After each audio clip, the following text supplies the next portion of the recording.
प्रभु, मेरे गुरु भाई बहनें जितने भी आए, मैं आप सभी को हाथ जोड़ करके प्रणाम करती हूँ और अपने गुरुवर के चरणों में दंडवत प्रणाम मैं करती हूँ। मैं उनको शीश झुकाती हूँ इस साफ दिल की गहराई से, इस स्वच्छ मन से एकदम मैं उनको बार बार प्रणाम करती हूँ। सब अपनी अपनी चर्चा कर रहे हैं, अपने अपने गुरु की चर्चा कर रहे हैं, तो मुझे भी मौका मिला है तो मैं बिल्कुल भी पीछे नहीं रहने वाली, क्योंकि हम ईश्वर भी अथाह है। हम ईश्वर की चर्चा नहीं कर सकते, उसकी व्याख्या नहीं कर सकते, और वो ईश्वर भी गुरु की व्याख्या नहीं कर सकता, तो हमारे कहाँ बस में बात है।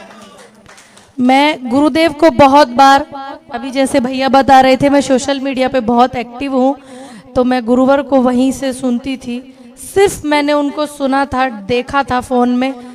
तो कल की पीठ पर जब आदरणीय देश के प्रधानमंत्री जी का आगमन हुआ, तो हम कल की पीठ से जुड़े हुए आचार्य प्रमोद कृष्णम जी के माध्यम से, तो हमें भी वहाँ का निमंत्रण मिला, तो हम भी वहाँ पर गए। फिर गुरु जी के चरणों में नमन करने का हमें भी वहाँ पर मौका मिला। ये मेरे लिए बेहद सौभाग्य की बात है। गुरु का और एक शिष्य का एक रिश्ता ऐसा है कि दुनिया कुछ भी बोले, हमें कोई फर्क नहीं पड़ना चाहिए। मुझे पड़ता था, मैं इस देश में बड़े बड़े महान संतों का मुझे बड़ा सौभाग्य ईश्वर का प्राप्त हुआ कि मुझे उनके चरणों की जो रज है, बड़े बड़े संतों की प्राप्त हुई।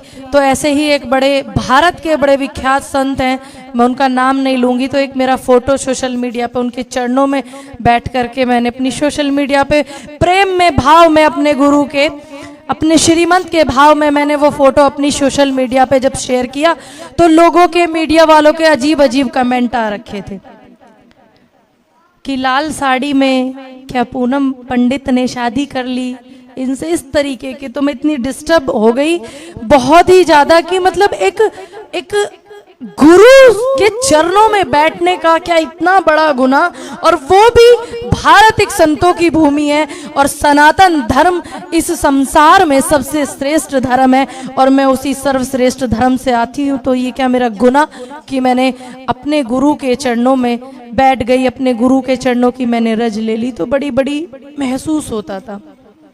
वहाँ गुरुजी से प्रणाम करने का मौका मिला कल की पीठ पर। यहाँ पर जब मैं आई गुरुजी से, तो मैं उनको बहुत अच्छे से सुनी। मैं 11 बजे आई, मैंने यहाँ का सब कुछ देखा, बड़ी सुंदर सुंदर चीज़ें यहाँ पर देखी। फिर गुरुजी को सुनने का जब मौका मिला मुझे यहाँ पर, तो आप यकीन मानिए मेरी इतनी उम्र हो रही है, मैं एक विधायक का चुनाव भी लड़ चुकी हूँ 2022 में इस देश की बड़ी पार्टी से। मैं नाम नहीं लूँगी, राजनीतिक मंच बिल्कुल नहीं है। तो मुझे इतनी उम्र होने के बाद भी समझ आया, इतनी उम्र के बाद, कि गुरु का और शिष्य का रिश्ता कैसे होता है। जब वो वहां सामने बैठ कर के बोल रहे हैं कि दुनिया कुछ भी बोले, आपको कोई परवाह ही नहीं करनी है। आप सत्संग में आते हैं, मीरा जी भी सत्संग में जाती थी, तो उनके लिए भी लोग पता नहीं कैसी कैसी चीजें बोलते थे। तो उसी दिन मुझे समझ आया, एक बताने का, एक समझाने का एक बच्चे को तरीका भी बड़ा निराला था। मेरे गुरुवर का जो चेहरे पर जो 2 आंखें सुंदर कमल की तरह विराजमान हैं, वो निगाहें बड़ी खूबसूरत और बड़ी तेज, बड़ा चेहरे पर तेज था। उन निगाहों से अपने शिष्यों की, अपने बच्चों की, अपनी बेटियों की मन की बातों को पढ़ने का अंदाज भी बेहद निराला था। 4 लाइनें लिखी हैं, मैं चाहूंगी कि मैं अपने गुरुजी के चरणों में उनको रखूं। दुआ जाने क्यों बेअसर हो रही है, बेअसर हो रही है। दुआ जाने क्यों बेअसर हो रही है, बेअसर हो रही है। वो अब तक न आए, सहर हो रही है, सहर हो रही है। मेरे हाल दिल के तुम ही राज़दार हो, मेरे हाल दिल के तुम ही राज़दार हो। मेरे हाल दिल के तुम ही राजदा हो, जमाने को कैसे खबर हो रही है, खबर हो रही है। दुआ जाने क्यों बेअसर हो रही है, बेअसर हो रही है।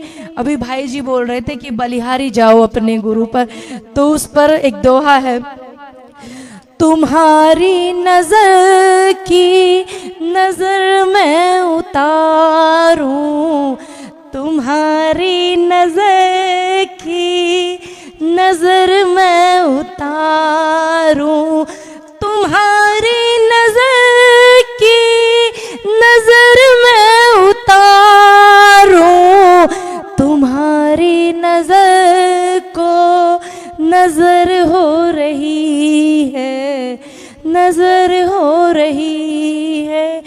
दुआ जाने क्यों बेअसर हो रही है। जब आपकी आंखों में आंसू अगर हो जाए, जब आप ईश्वर के दरबार में, उस गुरु के दरबार में, इस समस्त संसार के सबसे बड़े दरबार में जब आप खड़े हो और आपकी आंखों में अगर आंसू आ जाते, तो मान लेना कि आपकी बात गुरु के जरिए, गुरु के माध्यम से ईश्वर के चरणों में पहुंच गई है।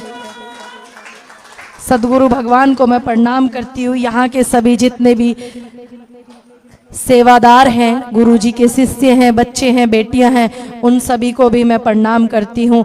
और मैं यहाँ उस पल से लेकर, इस घर से लेकर उस खुदा के घर तक, उस ईश्वर, उस परमात्मा के घर तक, जब तक मेरा ये जीवन है, मैं यहाँ से जुड़ी रहूंगी, यहाँ गुरु जी के चरणों से जुड़ी मैं रहूंगी। धन्यवाद सभी का, आपने इतनी खूबसूरती से मुझे सुना, बहुत ध्यान से। श्री राधे।